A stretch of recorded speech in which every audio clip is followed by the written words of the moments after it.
राधे राधे सभी को। तो दोस्तों आज अपने जो करेंगे भारतीय कृषि क्षेत्र में वृद्धि एवं विकास, और ये वाली क्लास आपके लिए बहुत ज़्यादा हेल्पफुल होगी। देखो सबसे पहले इधर थोड़ा सा भारतीय कृषि में अपने देख लेते हैं कि कृषि है ये राज्य सूची का विषय। कृषि किसका राज्य सूची का विषय है। और भारत की कृषि गणना का कार्य देखें तो हर 5वें वर्ष कृषि व सहकारिता विभाग द्वारा कराया जाता है। ध्यान रखना, कृषि की बात करें तो कृषि व सहकारिता विभाग द्वारा ही करवाया जाएगा। इसकी जो गणना का काम है हर 5वें साल यानी कि 5वें वर्ष। और भारत की जो प्रथम कृषि गणना है वो 1970 में हुई। ध्यान रखना, प्रथम कृषि गणना को ध्यान रखना एक। और जो 10वीं कृषि गणना है ये 2015-16 में। अगर बात करें इस 2015-16 में यानी कि देश में कृषि जोतों का जो औसत आकार है इस 2015-16 में तो 1.08 हेक्टेयर था। ठीक है, तो ये थोड़ा सा ध्यान रख लेना कि भारत की जो कृषि है कृषि वो राज्य सूची का विषय है। और भारत की कृषि गणना के कार्य की बात करें तो हर 5वें वर्ष कृषि व सहकारिता विभाग द्वारा करवाती है। और भारत की जो प्रथम कृषि गणना है वो 1970 में की गई। अब बात करते हैं इधर, आप देखो यहाँ से क्वेश्चन बनते भी है और इम्पोर्टेंट भी बहुत ज़्यादा है। तो देखो भारत के कृषि मंत्री शिवराज सिंह है। भारत के कृषि मंत्री कौन? शिवराज सिंह चौहान। और वर्तमान में भारतीय जीडीपी में कृषि का योगदान देखें तो 16%। देखो बहुत ज़्यादा इंपॉर्टेंट है ये सारे ही। आगे मैंने इतने अच्छे वन लाइनर फैक्ट लिख रखे हैं और सीधे सीधे क्वेश्चन बन जाएंगे। तो आप लोग अगर इतना ज़्यादा पढ़ लिया याद नहीं रहते हैं तो ये क्लास सच में आपके लिए बहुत ज़्यादा फायदेमंद होगी। तो देखो वर्तमान में भारतीय जीडीपी में कृषि का योगदान 16% और FY 2024-25 में कृषि क्षेत्र की वृद्धि दर हुई है 3.8% हुई है। FY यानी कि 2024-25 में कृषि क्षेत्र की जो वृद्धि है वो दर कितनी हुई है? 3.8%। और FY 2016-17 से देखो इस 2016-17 से 2023-24 कृषि क्षेत्र की वृद्धि दर सालाना 5% औसत रही है। तो देखो FY 2024-25 में कृषि क्षेत्र की जो वृद्धि है ना 2024-25 में देखो वृद्धि दर जो हुई है वो 3.8%, याद रखना। और FY 2016-17 की बात हो रही है, इससे 2023-24 कृषि क्षेत्र की वृद्धि दर सालाना कितनी रही है? तो 5% औसत रही है भाई। और जो कि 2024-25 में FY कमी दर्शाती है, देख लो भाई।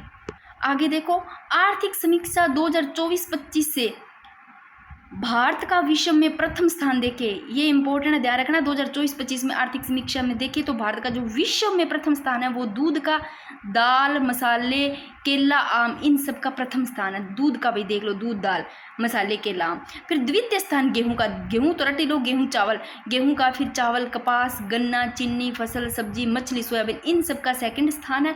और भारत का विश्व में जो प्रथम स्थान है वो दूध, दालें, मसाले, केला, इनका।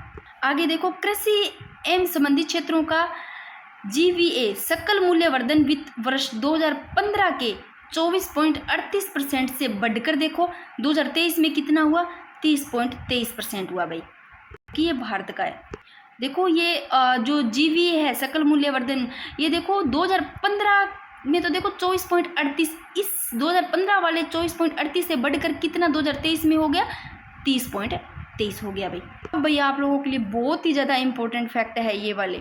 देखो अगर क्वेश्चन आता है कृषि क्षेत्र में संबंधित क्षेत्रों का योगदान, देखो फसलें पूछे तो आपको कैसे याद करने? सर्वाधिक योगदान देखते हैं इसमें। जो फसलें हैं वो 56%, पशुधन है वो 30% और मत्स्य 7% और वानिकी 7%। आप लोग मत्स्य और वानिकी 7% याद कर लो।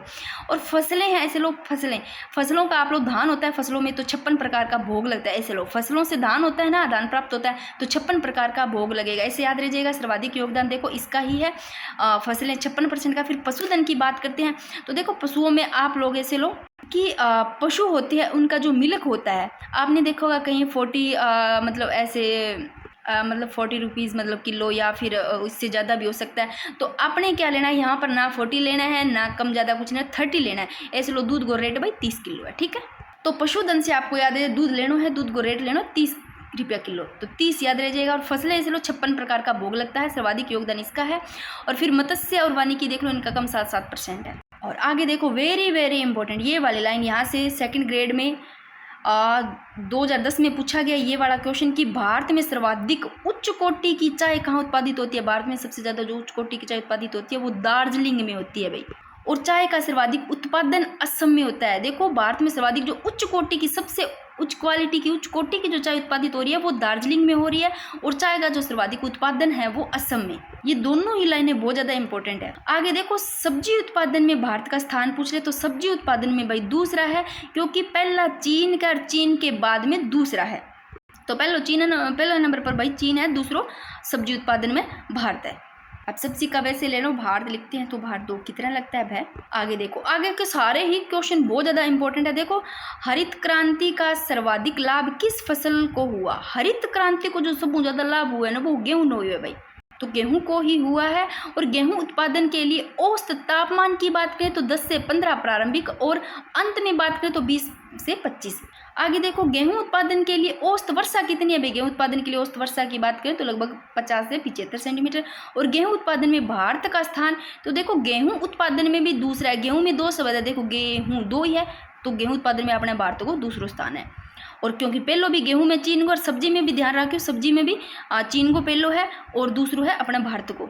और इससे ही गेहूं का दूसरा है और पहला चीन ले लिया, ठीक है ना। और अगर पूछ ले सर्वाधिक गेहूं उत्पादन कहाँ है, तो उत्तर प्रदेश में। सर्वाधिक गेहूं उत्पादन भाई उत्तर प्रदेश में होता है।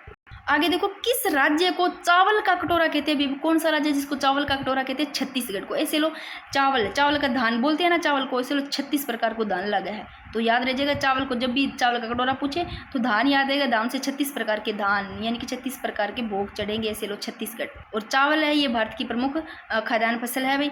और कृष्णा गोदावरी, देखो एक चीज़ ये भी ध्यान रखना, जो कृष्णा गोदावरी डेल्टा है ना, इसको भी चावल का कटोरा कहा जाता है। ये लाइन मैंने लिखी है, अलग से ही आप रख लेना ध्यान।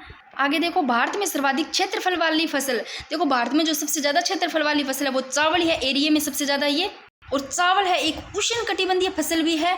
और चावल की फसल को लगने वाला रोग भी देख लो, पत्ती, चकता, समट, ये रोग लगते हैं इसको। ऐसे लो, चावल को समट ही लेता है, रोग लग गया, चकते ही मार दे भी, पर चकता ही निशानी मार दे है।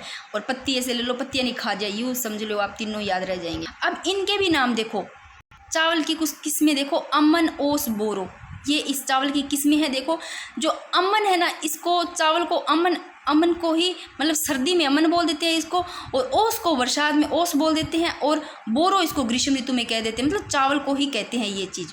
चावल की किस्में नहीं, चावल का ही नाम लो आप, कि अमन है इसको मतलब चावल को अमन सर्दी में बोल देते हैं, और चावल को ओश वर्षा में बोल देते हैं, और बोरो ग्रीष्म ऋतु में बोल देते हैं। आगे देखो, किसी भूमि पर एक वर्ष में जितनी बार फसल बोई जाती है, कोई भूमि है उस पर एक साल में जितनी बार फसल बोई जावे, उसे क्या कहते हैं, उसे कहते हैं सस्य गहनता। और भारत में शुद्ध बोया क्षेत्र देखो 46.6% है, जो सर्वाधिक है भाई। और ये वाली मैंने इससे पहले छोटी सी 8 मिनट की वीडियो बनाई, उसमें मैंने सारी आप लोगों को याद करवा दी भारत की रबी, खरीफ, जायद की फसलें। ये मैंने ट्रिक से करवाई, आप कभी लाइफ में भी शायद ना भूलो, शायद ही, बाकी मुझे पता नहीं, मेरे करवाने का तरीके से आपको याद रहती है ना रहती है। मोटा मोटा फिर बता देती हूँ। देखो खरीफ की फसल, देखो इनकी बुआई जून जुलाई में, कटाई सितंबर अक्टूबर में, क्योंकि इसकी ट्रिक है खरीफ का जुनून सितंबर में, ठीक है ना। और ये खरीफ की फसलें मैंने ट्रिक से सारी याद करवाई, धान, मक्का, गन्ना, कपास, मूंगफली, तिल, बाजरा, सोयाबीन, अरहर, ज्वार। फिर रबी की फसल देखो, अम्मा से याद रखना, इसको उनालू भी बोलते हैं और इसको सियाड़ू या स्वामनू भी बोलते हैं। और रबी अम्मा याद रखना, अम्मा से आपको बुआई कटाई याद रह जाएगी, ऐसे अक्टूबर नवंबर, और माँ से मार्च अप्रैल। और रबी की फसल ये आ गई सारी। पहले देखो रबी में गेहूं, जौ, चना, और मैंने ये धनिया वाला ऐसे नहीं बताया था कि जब सब्जी बनाते हैं तो उसमें धनिया भी, जीरा भी, मेथी ये भी लगती है, सारा कुछ मटर की सब्जी बनाती है। तो ये सारी देख लो रबी वाली में आ गई। फिर जायद वाली में ये आ गई, पानी वाली, तरबूज, ककड़ी, खरबूजा, सब्जियाँ वगैरह। और ये मैंने सारी करवा दी, इसलिए मैं ज़्यादा यहाँ पर चर्चा नहीं करूँगी। आगे देखो सारी है, बहुत ज़्यादा इंपॉर्टेंट है ये, आप समझो रामबाण सिद्ध होंगे। तो देखो आम, केला, चिक्कू, खट्टे नींबू, मतलब खट्टे नींबू हो गए, चिक्कू हो गया, केला, आम हो गया, काजू, इनके उत्पादन में भारत का स्थान पहला है भाई। आम हो गयो, केलो हो गयो, चिक्कू, खट्टा नींबू, काजू, अपने उत्पादन में भारत को स्थान पहला है। और बाजरा के लिए कितने ताप की आवश्यकता होती है। बाजरा के लिए 35 डिग्री सेंटीग्रेड की आवश्यकता हो। बाजरा उत्पादन के लिए प्रयुक्त मिट्टी पूछ ले तो बलुई मिट्टी, और वर्षांत 50 से 70 सेंटीमीटर। और ये देखो भारत में हरित क्रांति के जनक कौन है, स्वामीनाथन, यानी MS स्वामीनाथन है भारत में हरित क्रांति के। और भारत में हरित क्रांति का प्रथम चरण पूछे तो 1966-67 से, और द्वितीय चरण 1938-84। आगे देखो खरीफ की फसल कब बोई जाती है। अब खरीफ से आप लोग, मैंने कैसे याद करवाया था, खरीफ का जुनून, आपको ये पूछे जाते हैं। खरीफ और रबी की फसल बुआई कटाई से काफ़ी बार क्वेश्चन बने हुए हैं, तो आप ऐसे लेना, खरीफ का जुनून सित में, ऐसे करवाया था, जूनून है, पहले बुआई होगी तो जून जुलाई याद रह जाएगा। चाय, कॉफ़ी, रबड़, गन्ना, केला इत्यादि किस प्रकार की फसल है। तो चाय, कॉफ़ी, रबड़, गन्ना भाई ये वाणिज्यिक है। वैसे चाय देखें तो मुख्यतः ये चीन देश की फसल है भाई। और एक चीज़ ध्यान रखना, जो चाय है ना, ये चाय, इस चाय में नशा प्राप्त करने वाला तत्व होता है जो कि कैफीन और टेनिन, दो, इस चाय में तो दो पाया जाता है, कैफीन भी पाया जाता है और टेनिन भी पाया जाता है, ये भी ध्यान रखना। अगर पूछ ले चाय के पौधे के बारे में कि भारत में जो चाय का पौधा है जो सबसे पहले 1840 ईस्वी में असम है ना, असम के पहाड़ी क्षेत्रों में लगाया गया था भी इस चाय का, कब, 1840 में।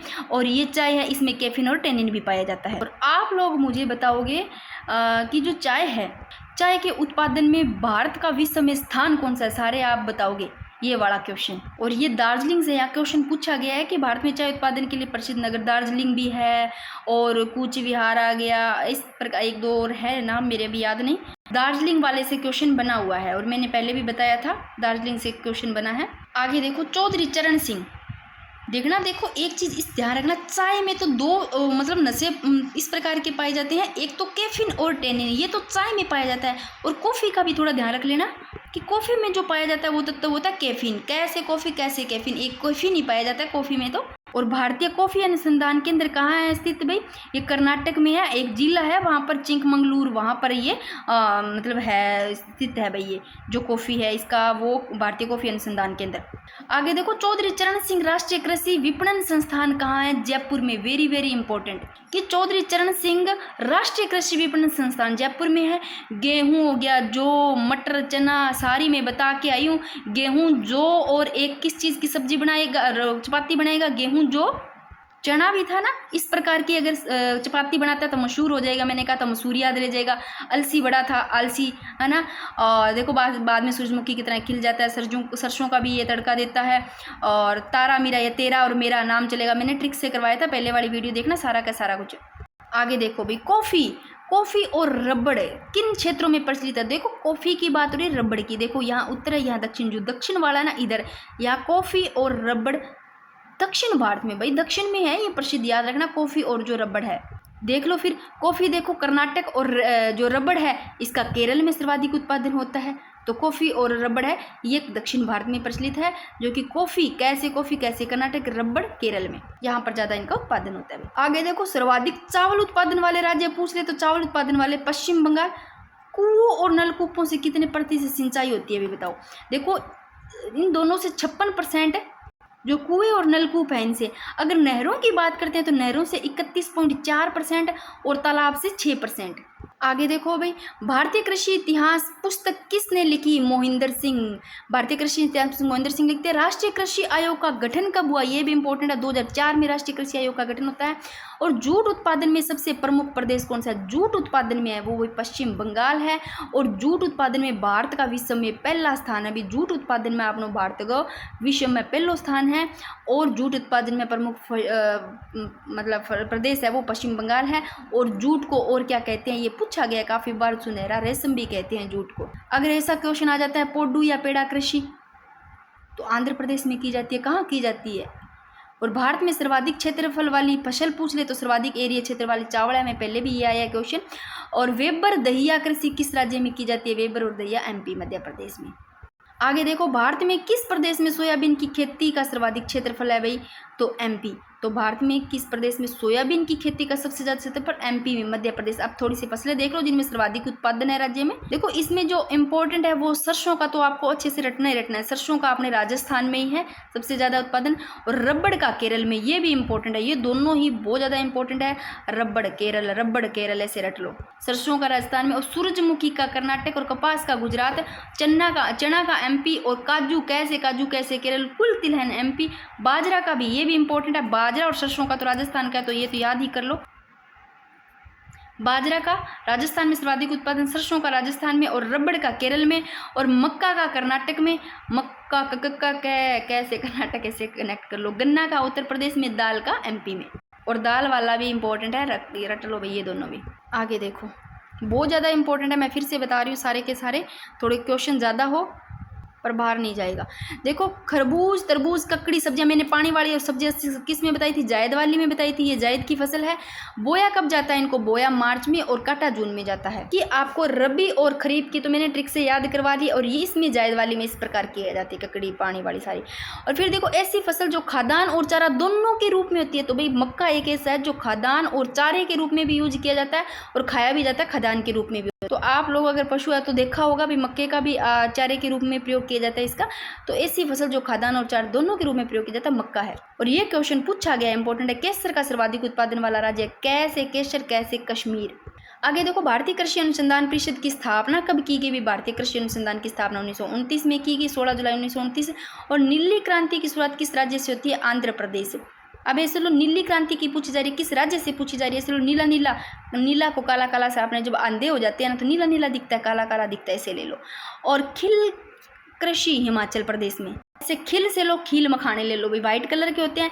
हिमाचल प्रदेश में हिम वो ले लो, बर्फ वाला, बर्फ भी वाइट कलर की होती है, तो खिल कृषि से शायद याद हो जाए आपकी। आगे देखो, राष्ट्रीय जूट बोर्ड कहाँ है भी? राष्ट्रीय जूट बोर्ड कोलकाता में है, इंपॉर्टेंट है। और शिल्पी कल्चर किसकी प्रमुख शाखा है भी? वन। और ये सारे इंपॉर्टेंट है, थोड़े से रट लो, इनको याद कर लो। राष्ट्रीय जूट बोर्ड तो कोलकाता, और राष्ट्रीय मसाला बोर्ड केरल में, कोच्चि केरल में। और राष्ट्रीय रबड़ केरल में, रबड़ केरल में, और मसाला भी केरल में, कॉफ़ी कर्नाटक में। तो राष्ट्रीय कॉफ़ी बोर्ड बेंगलुरु कर्नाटक, राष्ट्रीय रबड़ बोर्ड कोयटम केरल, और राष्ट्रीय मसाला कोच्चि केरल। आगे देखो, वेरी वेरी इंपॉर्टेंट, कितनी बार, हजारों बार क्वेश्चन आया हुआ है कि श्वेत क्रांति का संबंध दुग्ध उत्पादन से है भाई। श्वेत से व्हाइट होता है, ऐसे लो, दुग्ध भी व्हाइट होता है, तो इसका इससे संबंध होगा, ऐसे लो। और इसके जो जनक है, यहाँ से कितनी बार पूछा गया है कि डॉक्टर वर्गीज कुरियन श्वेत क्रांति के जनक है भाई, ये वर्गीज कुरियन याद कर लेना। आगे देखो, वालरा, दजिया, चीमाता आदि किस कृषि क्षेत्र में की जाती है? ये बड़ा भी क्वेश्चन पूछा गया है।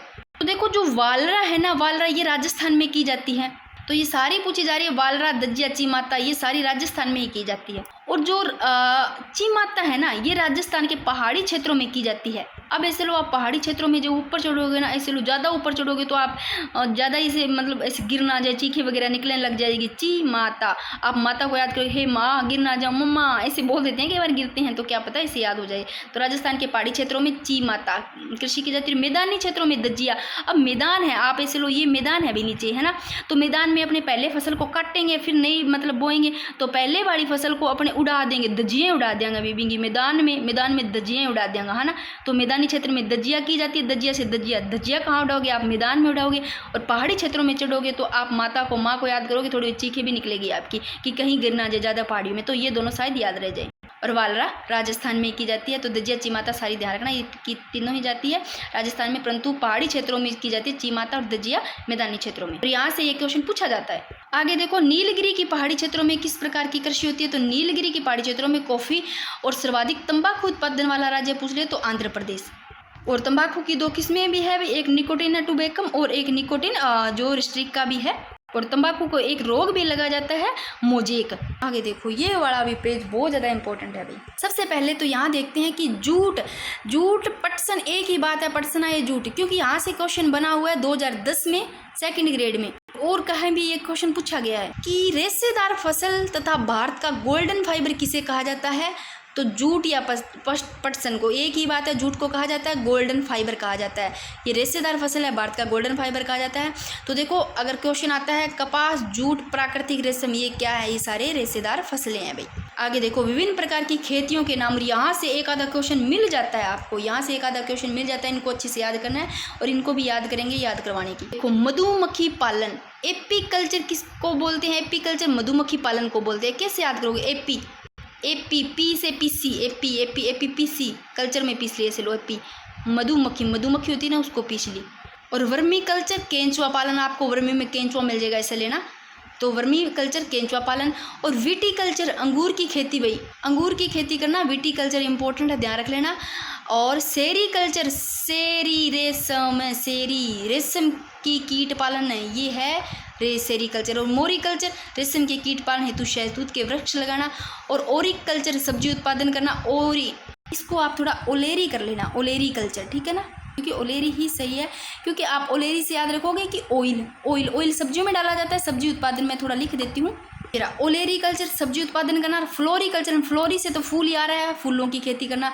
पोमोकल्चर फूलों की खेती करना भाई, फूलों ने फलों की, पोमोकल्चर फलों की खेती करना। हॉर्टिकल्चर बागवानी करना, तो ये भी थोड़ा ध्यान रखने लेना।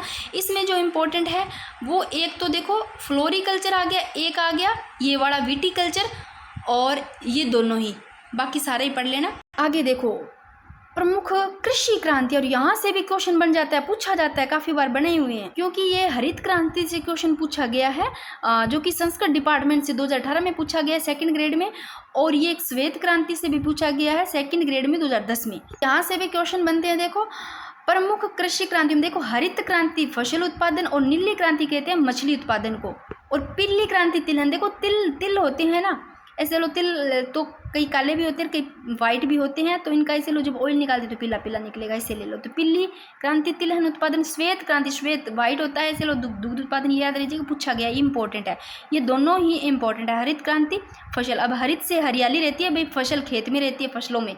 और लाल क्रांति टमाटर व मांस भी रेड होता है, टमाटर भी लाल होता है। गुलाबी क्रांति झींगा मछली पालन, जो झींगा मछली होती है वो गुलाबी पिंक होती है, ऐसे याद रह जाएगा।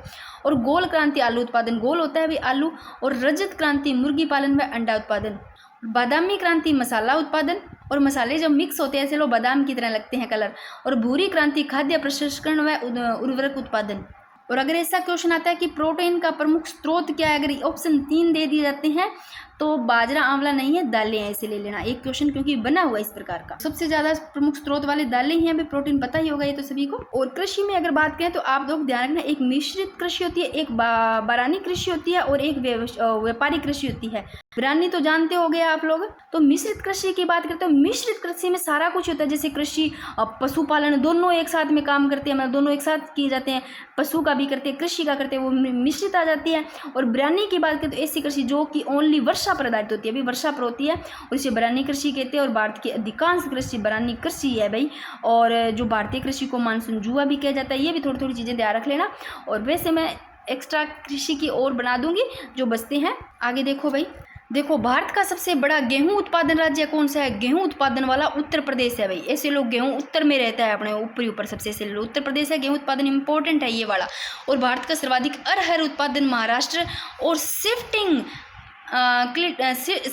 कल्टीवेशन की ओडिशा में किस नाम से जाना जाता है? शिफ्टिंग कल्टीवेशन है, इसको ओडिशा में बेवार के नाम से जाना जाता है भाई। अब ऐसे क्वेश्चन ना देखे होंगे आपने, पता नहीं देखे भी होंगे, से अगर क्वेश्चन आ जाते हैं तो वो सबसे अलग करते हैं।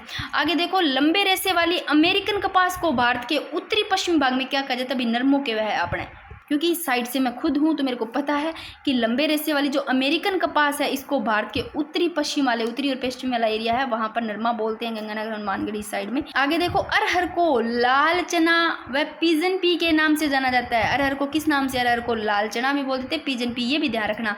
और जलाकांति का संबंध किससे? तो जलाकांति का भू निम्नीकरण की समस्या से है भाई। आगे देखो, मेघालय में बांस ड्रिप सिंचाई प्रणाली प्रसिद्ध है। अगर पूछ लिया जाता है कि बांस ड्रिप सिंचाई प्रणाली कहाँ प्रसिद्ध है तो ये कहाँ की? मेघालय में है भाई। और भू उपयोग संबंधी अभिलेख कौन सा विभाग रखता है? तो भू राजस्व विभाग रखता है। भूमि को स्वामित्व के आधार पर कितने भागों में बांटा जा सकता है? तो भूमि को स्वामित्व के आधार पर 2 भागों में, एक तो निजी भू संपत्ति और एक साझा संपत्ति साधन। एक तो निजी होती है बिल्कुल वो प्राइवेट वाली, और एक साझा सबके साथ में, जैसे साझा करके करते हैं तो साझा संपत्ति साधन। और भारत में फसल की ऋतुएं देखो 3 प्रकार की, मैंने समझा दी सारी के सारी। 3 प्रकार क्वेश्चन आता है भारत में फसल की ऋतुएं, कितनी प्रकार की ऋतु की फसल? तो 3 है, रब्बी, खरीफ, जायद। और रब्बी मैंने बताई थी, रब्बी में कौन सी आती है, खरीफ में कौन सी आती है, जायद में कौन सी आती है, नहीं पता तो इससे पहले वाली वीडियो है छोटी सी, वो देख लेना। और सर्वाधिक मूंगफली का सबसे बड़ा उत्पादक राज्य है गुजरात। तो सबसे ज़्यादा जो मूंगफली का सबसे बड़ा उत्पादक राज्य याद रखना भी गुजरात है। कपास की खेती की सर्वाधिक उपयुक्त मिट्टी रेंगूर मिट्टी है, कपास की खेती इंपॉर्टेंट है, पूछा जाता है, काली मिट्टी, रेंगूर मिट्टी। आगे देखो भी, भारतीय कृषि के जुड़वा संकट कौन कौन से है? तो देखो भारतीय कृषि को जुड़वा संकट ये दोनों ही, एक तो सूखा अगर आ जाता है, बाढ़, दोनों इकट्ठे ही आ जाते, सूखा और बाढ़। तो भारतीय कृषि के जुड़वा संकट है भी, इधर सूखा और एक बाढ़, दोनों ही। और भारत का सबसे बड़ा जूट उत्पादक राज्य पूछ ले तो पश्चिम बंगाल, वेरी वेरी इंपॉर्टेंट, रट लो भी, भारत का सबसे बड़ा जूट उत्पादक है पश्चिम बंगाल। और दालों से मिट्टी का कौन सा? दाल से भी मिट्टी को उर्वरकता बढ़ती है भी, दालों से पता होगा, आपने पढ़ी होगी, मैंने राजस्थान में जब करवाया था आपको तब बताया था कि दाल होती है, दाल से मिट्टी की उर्वरकता बढ़ती है, नाइट्रोजन कि कौन सी उर्वरकता बढ़ती है भाई? नाइट्रोजन बढ़ती है, दालों से मिट्टी की नाइट्रोजन बढ़ती है। और ये क्वेश्चन पूछा गया 2010 में कि भारत उत्तर पूर्वी में स्थानांतरित कृषि के विश्व स्तर पर नाम है भी, जूमिंग कृषि भी कहते हैं, कि भारत में जो स्थानांतरित कृषि है इसको विश्व स्तर पर क्या कहते हैं? जूमिंग कृषि कहते हैं। काफ़ी बार क्वेश्चन पूछा गया है। और श्वेत क्रांति वाला भी काफ़ी बार पूछा गया है, 2010 में भी सेकंड ग्रेड में। श्वेत क्रांति को दुग्ध उत्पादन कहते हैं। और कॉफ़ी की किस्में अरेबिका में पहले बताया भी था, अरेबिका और रोलस्ता और लिबेरिका ये कॉफ़ी की किस्में भी, अरेबिका, लिबेरिका। और तंबाकू की किस्में पूछ ले तो तंबाकू की मैंने पहले वाले पे बताया है शायद आपको, निकोटीन टुबेकम ये तंबाकू की किस्म है, और निकोटीन रस्ट्रिका ये भी तंबाकू की किस्म है। कॉफ़ी की तो देख लो अरेबिका और रोलस्ता और लिबेरिका। और तंबाकू की ये 2 ही किस्में हैं, निकोटीन टुबेकम और दूसरी निकोटीन रेसिस्ट्रिका। और तंबाकू की फसल को रखने वाला रोग है मोजेक। और ये वाला भी पेज काफ़ी इंपॉर्टेंट है भाई, ये भी आप अच्छे से याद कर लेना।